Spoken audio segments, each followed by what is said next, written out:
धरती का विकास और उसमें हो रहे बदलाव करोड़ों साल से निरंतर चले आ रहे हैं। इंसान और जीव जंतुओं के विकास से पहले धरती का स्वरूप कुछ और ही था। आज जिस पृथ्वी की शक्ल हम मानचित्र में देखते हैं, असल में वो अपने शुरुआती समय में बिल्कुल अलग थी। ये तो हम सभी जानते हैं कि शुरुआत में पृथ्वी जलते हुए आग के गोले के समान थी, जो वक्त के साथ साथ धीरे धीरे ठंडी हो गई। फिर चंद्रमा के निर्माण के साथ धरती पर बारिश और मौसम की शुरुआत हुई। महासागरों का जन्म हुआ और रेंगने वाले जीव पैदा हुए। ये तो हुआ धरती पर जीवन की शुरुआत का एक छोटा सा परिचय। लेकिन क्या आप जानते हैं कि इस पृथ्वी पर अलग अलग देश कैसे बने? भारत का जन्म कैसे हुआ? क्या मानचित्र में नजर आने वाली विभिन्न देशों की बनावट हमेशा से ऐसी ही थी?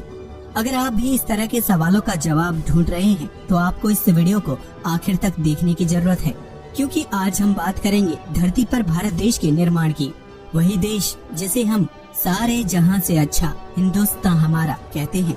देशभक्ति से भरी भावना के साथ ये जानना भी बेहद जरूरी है कि हमारे भारत का निर्माण कैसे हुआ और इसकी बनावट के पीछे क्या वजह है। तो देर किस बात की, आइए शुरू करते हैं ये मजेदार वीडियो। जब कई हिस्सों में बट गई धरती, आज हम मानचित्र या सैटेलाइट से जिस पृथ्वी को देखते हैं, असल में करोड़ों साल पहले इसका रूप रंग बिल्कुल अलग था। आज से 225 मिलियन साल पहले धरती पर मौजूद हर भाग आपस में जुड़ा हुआ था, यानी किसी देश की कोई सीमा या खंड नहीं था। सब कुछ भूमि का एक बड़ा हिस्सा था। धरती के इस विशाल महाखंड को पेंजिया नाम से जाना जाता था, जिससे टूटकर अलग हुए देश आज विभिन्न नामों से जाने जाते हैं। समुद्र के पानी में तैरते हुए जमीन के ये हिस्से एक जगह से दूसरी जगह जाने लगे और मीलों दूर जाकर रुक गए। धरती के इस महाखंड के टूटने की शुरुआत दक्षिणी गोलार्ध में मौजूद अंटार्कटिक सर्कल से हुई थी, जिसके बाद अंटार्कटिका, भारत, ऑस्ट्रेलिया, दक्षिण अमेरिका और अफ्रीका जैसे देशों के खंड टूटकर अलग होने लगे। पृथ्वी के गर्भ में प्लेट्स की खिसकने की प्रक्रिया लगातार चलती रहती है। यही कारण है कि जब महाखंड से टूटकर कई खंड बने, तो वो धरती में बदलाव का कारण बने। करोड़ों साल पहले जब महाखंड टूटा, तो उसके दो भाग हो गए, जिसके दक्षिणी हिस्से को गोंडवाना लैंड और उत्तरी हिस्से को लोरेसिया के नाम से जाना जाता था।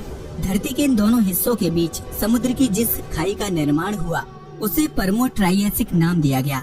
ये प्रक्रिया अपने आप में इतनी अद्भुत थी कि इसे पूरा होने में करोड़ों साल का वक्त लग गया।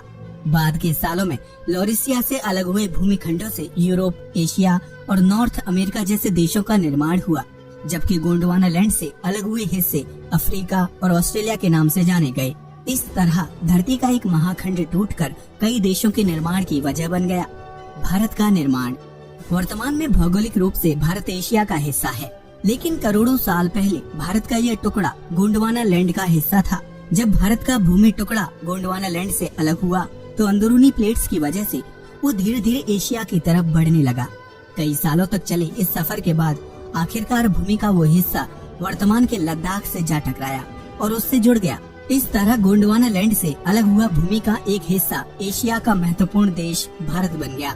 जब भूमि के दो टुकड़ों का टकराव होता है, तो बाहरी प्लेट नीचे की तरफ चली जाती है, जबकि हल्की प्लेट ऊपर की तरफ उठ जाती है। लद्दाख की भूमि से भारत के टकराव की वजह से ही विशाल पहाड़, हिमालय और माउंट एवरेस्ट का निर्माण हुआ, जो आज पर्यटन का मुख्य केंद्र बन चुके हैं। अगर आपको लगता है कि ये प्रक्रिया कुछ सालों में पूरी हो गई होगी, तो आप बिल्कुल गलत हैं, क्योंकि धरती को अपना ये रूप और आकार लेने में लाखों करोड़ों साल का लंबा वक्त लगा है।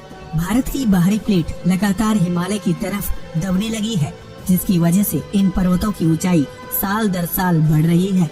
हालांकि निरंतर हो रहे इन बदलावों को आप और हम आसानी से पहचान नहीं सकते हैं, लेकिन भूवैज्ञानिक इस बात को अच्छी तरह समझते हैं कि धरती में क्या क्या बदलाव हो रहे हैं। अल्फ्रेड वीजनर की थ्योरी। धरती के महाखंड पेंजिया और उससे जुड़ी थ्योरी को दुनिया के सामने रखने का श्रेय अल्फ्रेड वीजनर को दिया जाता है, जो एक जर्मन पोलर रिसर्चर, जियोफिजिसिस्ट और मौसम वैज्ञानिक थे। उन्होंने अपने जीवन काल में मौसम और धरती में हुए बदलाव को लेकर रिसर्च की थी। अल्फ्रेड वीजनर का जन्म 1 नवंबर 1880 में जर्मनी के बर्लिन में हुआ था।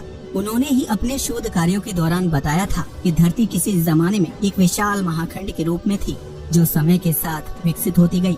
उनका कहना था कि अगर आज भी धरती के सभी टुकड़ों को जोड़ दिया जाए, तो पैंजिया महाखंड दोबारा तैयार हो जाएगा। एल्फ्रेड वीजनर ने भूमि के अलग अलग खंडों की जांच की और पाया कि सभी किसी न किसी रूप से एक दूसरे से जुड़े हुए हैं। उन्होंने ही अपनी थ्योरी में बताया था कि भूमि खंडों के अलग होने के दौरान धरती पर रेंगने वाले जीव अस्तित्व में थे। एल्फ्रेड वीजनर के शोध ने धरती को समझने और उसके निर्माण को लेकर वैज्ञानिकों समेत इंसान की काफी मदद की है। हालांकि जिस तरह बदलते वक्त के साथ धरती पर कई तरह के बदलाव आए हैं, उसी तरह विभिन्न देशों का भौगोलिक निर्माण हुआ। ये बात सुनने में विचित्र जरूर लगती है कि किसी समय में पूरी धरती में भूमि का सिर्फ एक हिस्सा था, लेकिन प्रकृति में हर चीज संभव है, फिर चाहे इंसान का जन्म हो या फिर भूमि के टुकड़ों का अलग होना। तो देखा आपने किस तरह धरती प्राचीन काल से ही अपनी धुरी पर बदलाव करती आई है और ये बदलाव अभी भी जारी है। आपको और हमें इस बात का पता भी नहीं चलेगा और धरती के भीतर बदलाव होते रहेंगे। हालांकि इन बदलावों को होने में करोड़ों साल का समय लगता है, लेकिन ये प्रक्रिया अपने आप में बेहद अद्भुत और विचित्र होती है। अगर आप आज से करोड़ों साल पहले धरती पर मौजूद होते तो भारत के हिस्से को किस देश के साथ जोड़ना पसंद करते? अपना जवाब कमेंट बॉक्स में जरूर शेयर करें। आज के लिए बस इतना ही। वीडियो अच्छा लगा हो तो प्लीज इसे लाइक और शेयर करें, साथ ही चैनल को भी सब्सक्राइब करें। जय हिंद दोस्तों।